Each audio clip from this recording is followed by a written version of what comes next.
Welcome to Michigan Replay. I'm Larry Adderley, and Bo Schembechler is here with a lot of explaining to do, Bo. You told us Northwestern was going to be a tough opponent for Michigan, and the score indicates that they were not. Well, you know, to be honest with you, I'm very much surprised we handled them as easily as we did, because I had studied a lot of film on them, as our entire staff had, and we were very much concerned, particularly offensively, because they had moved the ball against almost everyone they played against. And I went back over the film again Friday night when our youngsters were watching a movie at the hotel at the Campus Inn there in Ann Arbor.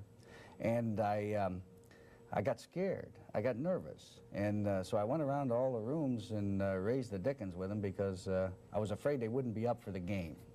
And they're a little smarter than I am sometimes, and in this particular instance, they were ready to play. And I think the fact that, first of all, we run the punt back for a touchdown, and then the next two times we get back. And it was called back, but nevertheless, it gave an indication of things to come. And then the next two drives we scored, and I think it took the starch out of them very early. You've been saying Michigan is not yet a good team. Does Saturday's performance mean you are a good team? I think we're a good team. I think we're really a good team. I don't think we're a great one.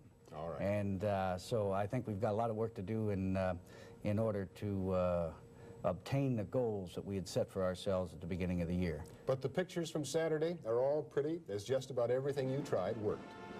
Well, that's true. This is option play with Ricky Leach carrying the ball in our first drive, and we're down in there close now, and Gordon Bell dives over for the touchdown, and that was at the end of our first drive. And of course, you know, when you can score the first couple of times you have the ball, it certainly is an indication to the opponent that you've come to play. And here's an option play and a pitch out to Gordon Bell for a 20-yard gain. And this is in the second drive. That play was a very important one because we were almost dropped. We were about 3rd and 8 at that time. The speed that John Pont talked about, was worried about. That's the thing, I think, that hurt him more than anything else. Our backs, once they got into the secondary, just ran right by them, to tell you the truth.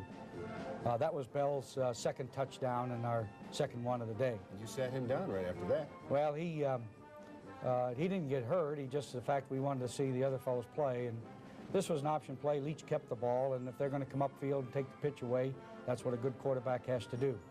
And here's great strong running in by Rob Lytle on a regular, what we call isolation play, isolating the linebacker and putting the fullback on him. And Lytle ran real well for the touchdown. This is Lytle again, bursting up the middle. That particular play we ran 18 times in the game. The same play. Another step and he was away. And always successful. Here's an option play, and this is what I mean. You'll see the Northwestern players have a shot at him, but Rob, as you know, has tremendous speed, and once he got up into the crease, why, he just ran away from him. By this time you got to your 3rd string tailback. Well, he isn't exactly a 3rd stringer, but he's the 3rd one we used. This is his first run of the day, and in my opinion, it was his best. He hit a very small crease, and he ran hard and got real good yardage. Harlan is learning a lot about playing this I formation tailback position.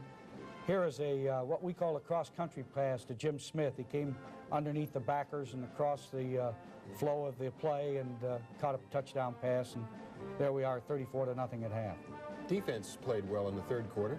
They played well the whole game. I thought our defense played well the whole game. Here's a great interception by Dave Devich, who's having a great year at linebacker in his senior year, and ran it in for a touchdown. And our defense all year long has done a tremendous job. Some of those defenders turned into pretty good blockers.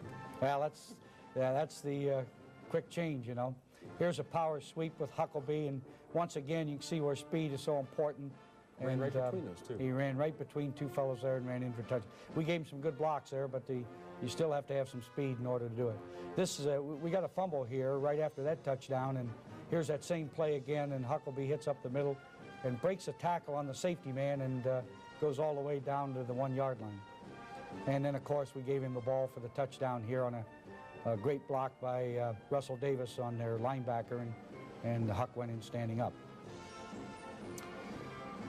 But this is one of those days where everything goes well. This is an option play, and once again they went upfield, took the pitch away, and Mark Elzinga kept the ball and went in for a touchdown.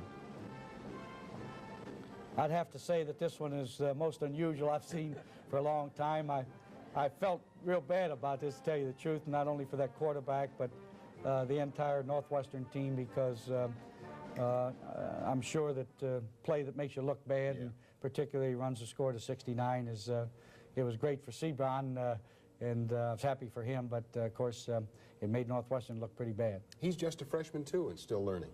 He's a freshman who's got tremendous speed and athletic talent. He's got an awful lot to learn. The outside linebacker position that he's playing is a very difficult one to play. And we have brought him up to replace Eric Phelps, who, you know, injured his knee in the Michigan State game. And now we're going to take a real close look at Tom. What can you learn from a game like that, Bo? Is it of any value to you? Is coaching, teaching the players? Oh, I think so. I think technique-wise, we made a lot of mistakes. As a matter of fact, in our meeting this afternoon, I emphasized the mistakes more than I did the good things that happened. For example, if you have 3 turnovers in a very close game, your chances of winning are going to be greatly diminished. If you clip on a touchdown run on a punt, there isn't any question that's going to hurt your chances of winning. And a 15-yard penalty after you've gained 15 yards on a play in a real close game will hurt you. Those things I think we emphasize probably more than the positive things that were done, because everyone realized the positive things, and but there were a lot of negative things that we had to go over. Do you have to do that now to get the players up from week to week as you face opponents that aren't listed as being that strong? Well, Larry, I'll say to you once again, you know, our main goal is to win the Big Ten championship and go to the Rose Bowl. And as we go along here, the teams are going to get increasingly tougher, and until we come down to the last one. And we're not going to overlook the fact that we have to be a great football team in order to win the last one.